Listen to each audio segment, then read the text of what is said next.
before the throne. Have you ever considered going into mission work? Mission work is a beautiful, beautiful thing to be a part of, yet it's not an easy life. It's difficult, it's strenuous, and oftentimes discouraging. Tonight we dive into Scripture in this continuation of the series Resolution on the idea of what it looks like to go into mission work. My name is written on his heart. I know that while in heaven he stands. Right now, if you are going to shop for a TV, you are not going to shop for a TV that is 720. You're not going to go shop for a TV that's 1080. No, as a matter of fact, if you're normal, if you don't want to spend ridiculous amounts of money, you are going to go buy a 4K TV. Why? Because when you get your large TV that's 4K, the image is the clearest you can get. I think they make a few 8K TVs right now. It costs holy amounts of money. Yes, they're insanely expensive. So most people are just going to go buy a casual 4K TV. Amelia and I got one last year, and it has been truly life-changing to our lives. We love our 4K TV, and if you purchased one in the last 3 years, you probably bought a 4K TV. And like I was saying, if you weren't at EU this past weekend, like I said a moment ago, you missed out. Because it was a really awesome thing that we got to study. The whole idea was this idea of mission work, and there were a ton of missionaries there. And while you might be sitting there, if you're there, like, man, I don't know if those missionaries fully applied to my life in like my everyday life, which is unusual for you, by the way. Normally it's like an everyday application. It was still an awesome thing to get to be there and see so many people from around the world who had the goal of serving Christ. And like I was saying a moment ago, tonight we are going to expand past our personal self, expand past our friends groups, expand past the local church, and look at the idea of what it means to go to the world. It was brought up at EU and over again, and like I said, if you were there, I hope you don't feel like this is like, man, I hate this. You were there, you enjoyed it, and we're going to talk a little bit about it. It was brought up at EU. Hey, there are a whole lot of people, Colton brought it up a minute ago, that have no idea who Jesus is. Someone used the illustration, Matt Cook used the illustration, 98% of the people in the world will recognize Coke. Like if you like hold up a bottle of Coke, 98% of people in the world will be like, oh yes, Coca-Cola, that's what we're going to drink. And it was awesome. He pointed out, though, that 34% of the world don't know have never heard of Jesus, and over 60% of the world, like if they've heard of him, have no idea who he is, and are very against religion. Tonight I want us to discuss this beautiful idea of what it looks like to reach out to the world. The verses that we go to when it comes to reaching out to the world are pretty basic. If you've been in church your whole life, you've read them over and over again, they're things that you've seen over and over again, they're common.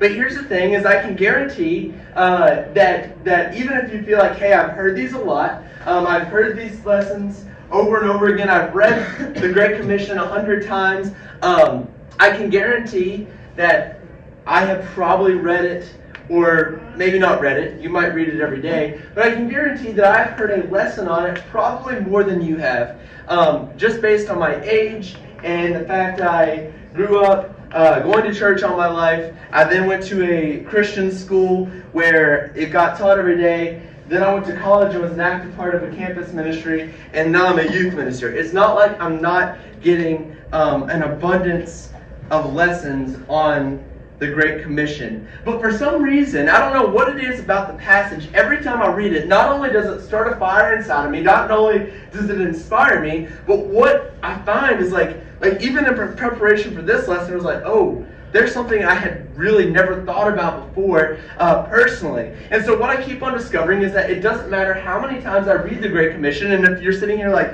okay, we're going to be in Matthew 28, great, another lesson about this.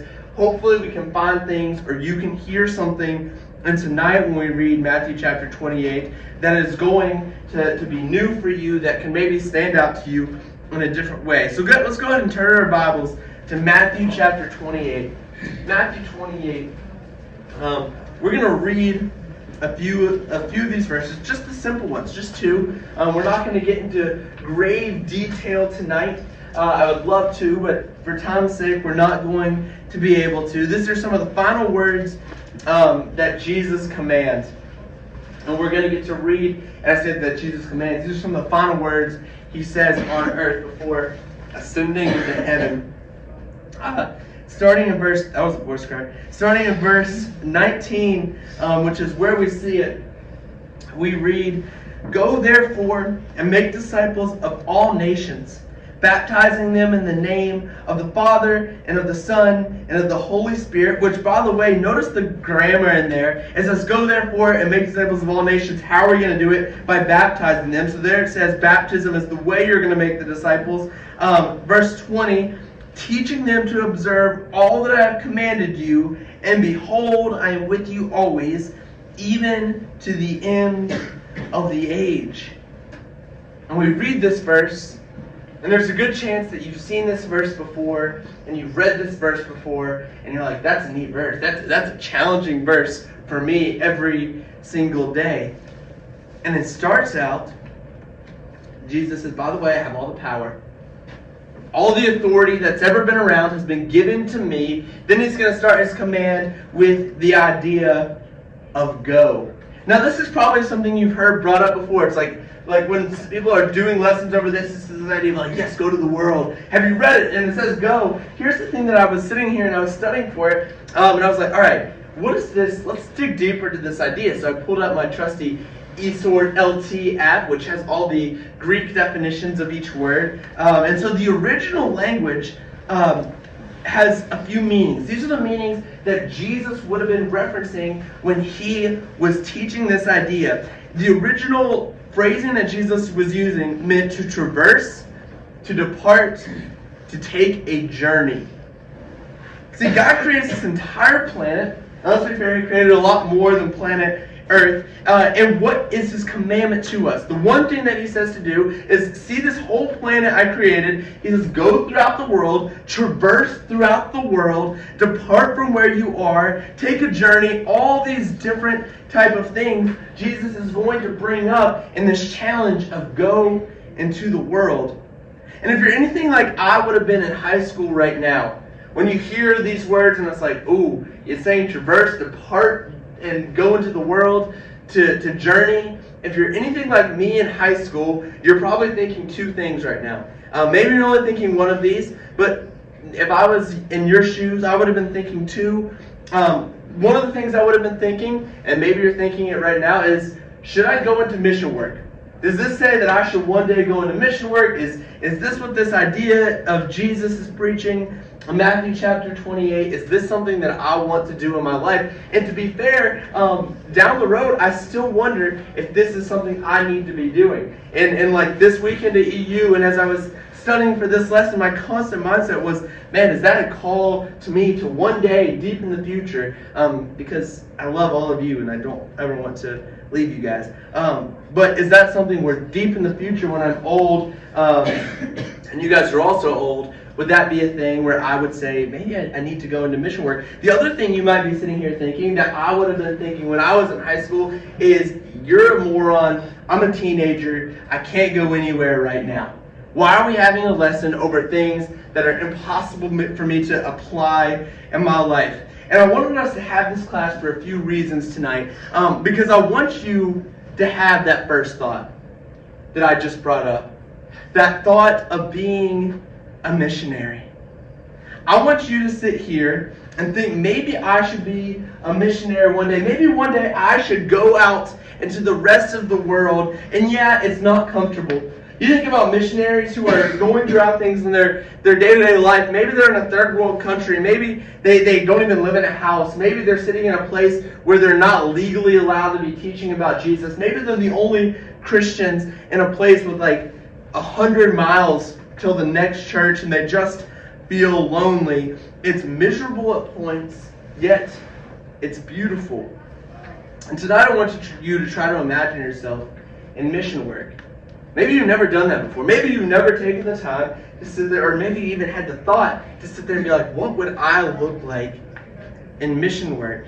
Whether it's mission work in the United States or like outside of the Bible Belt, because like you go to New York or California, or did I hear someone say Michigan? Did you say Michigan? Any place outside of the Bible Belt, it's like, whoa, they need the church badly. They need mission work. Latin America, Europe, maybe it's the Middle East, Asia, Australia, which save the koalas right now. You know what I'm saying? But like, where would you personally be a missionary? And I want to, in a sort of weird way, in just a second, I want you to close your eyes and not even. I don't know if you guys like to daydream. I'm a big time daydreamer. And so like there are points when I'll be driving along in my car and I'll just be like, and I'll build an entire scenario. And I'll get like home and it's like, man, I really wish I had like another 45 minutes on this drive. Don't listen to it. Just sit there and enjoy daydreaming about like these dreams I have. I have huge dreams. None of them ever make sense. But I have huge dreams. I'm designing a theme park right now because I have these dreams. But maybe for just a minute, I want you to take time and go into daydreaming mode and kind of envision where you would be doing mission work. Where you would go if you were to say, yes, I'm going to be a missionary. Yeah, I'm going to go out to the world. What is the location? What is the country? What is the state? What is the place that you would say, yes, I'm going to go be a missionary here? I'm going to give us 1 minute. I want you to close your eyes or focus somewhere in the room. And in a minute, I'm just going to continue on with class. But I want you to think for a moment. We'll discuss it more in your discussion groups, where you would want to do mission work. So go ahead and take a minute and imagine that for just a second.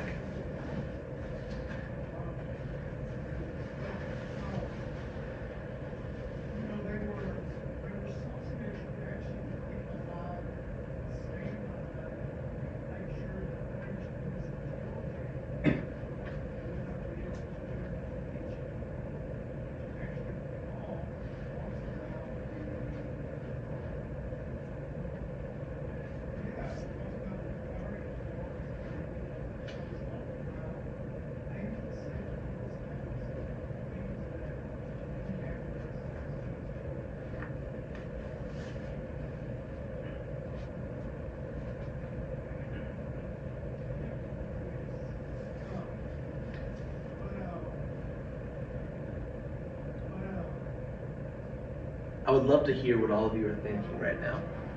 If we had time, I would love to go around this room and be like, where are they thinking? I sat here and it's weird, I daydreamed about like, what would it be like to go to the Northeast and just pour my heart into like Rhode Island or Maine or Vermont or somewhere like that. A place that is essentially without churches, and just give my all to help a church there grow.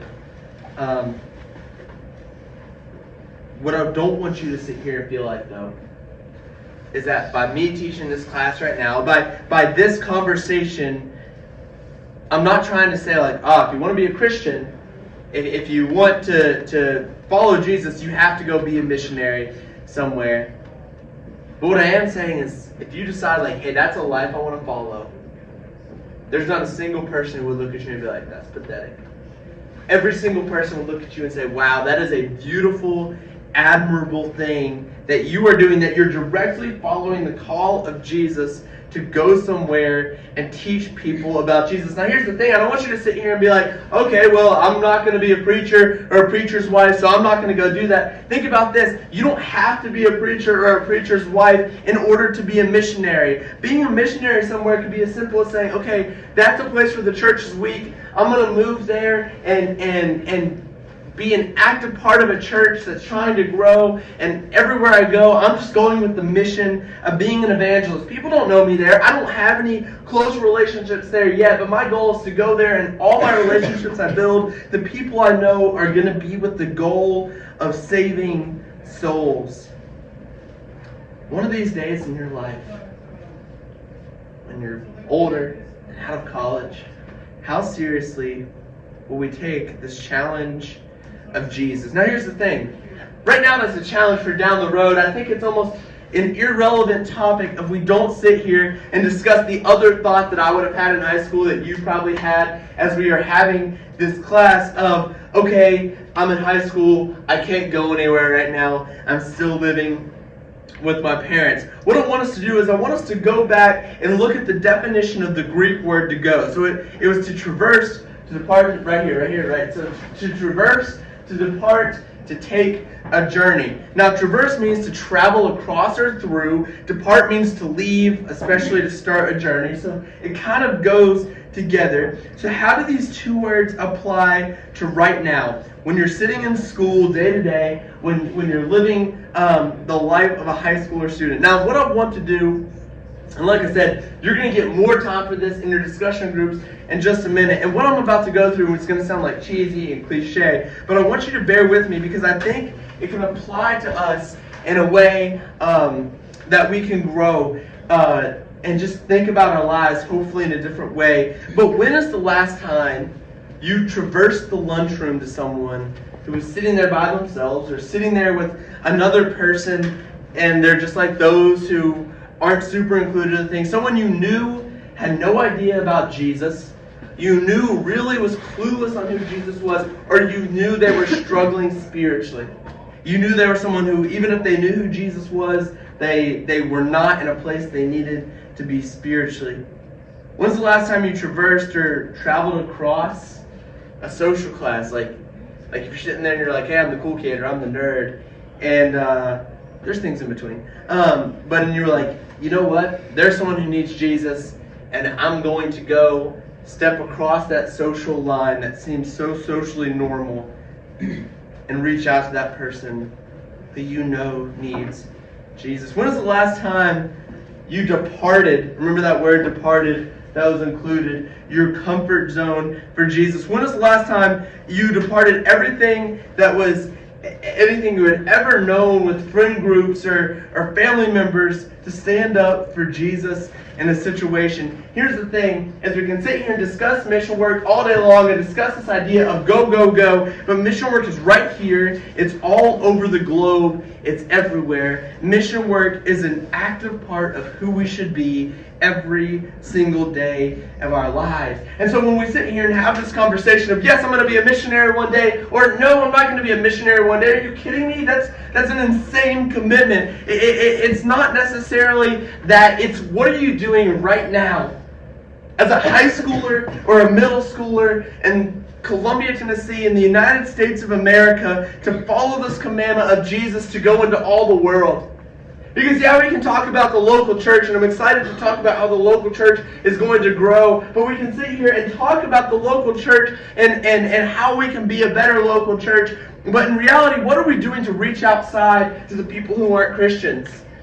Because yes, it's great to grow as a church, it's great to have more Christians join our body, but how much greater would it be if we had a baptism a week? A baptism of somebody who was not necessarily a teenager or not necessarily someone who had grown up in church, but of somebody who is just now finding out who Jesus is. Why is it such a controversy in our mind or an abnormal thing for that type of thing to take place? When Jesus so clearly says, hey, by the way, your mission is to do what? Go into all the world. The words Jesus gives us are pretty simple. It's to go and make disciples. But acting on it is so much more difficult. So what makes the sharing the gospel easier? It says in verse 20, and behold, I am with you always, even to the end of the age. Now, it's a beautiful idea that Jesus is going to be with us. For us, it's like I think it's kind of sad because it's like, oh yes, Jesus will be with me. Well, it should be like, yeah, Jesus is going to be with me till the end of the age. Like, let's go. That's an exciting thing. And I think like the coolest thing to think about is that we're not working for Jesus in this situation.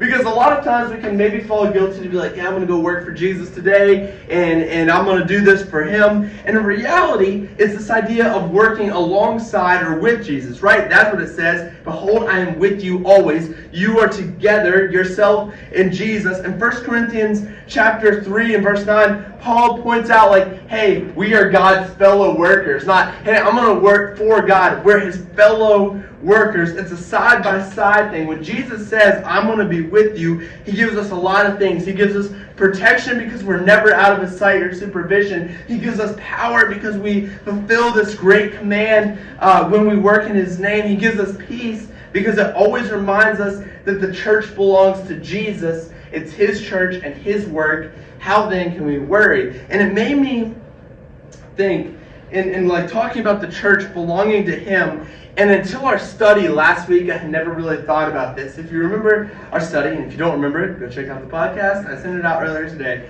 You can listen to last week's. But Jesus says, I've never thought about this passage in the context when he says, I'll be with you always. But we last week studied about how Jesus is the bride, or the church was the bride of Christ, right? And so I thought about this, and as I was studying this, after studying for last week, it made me think about it in a whole new level.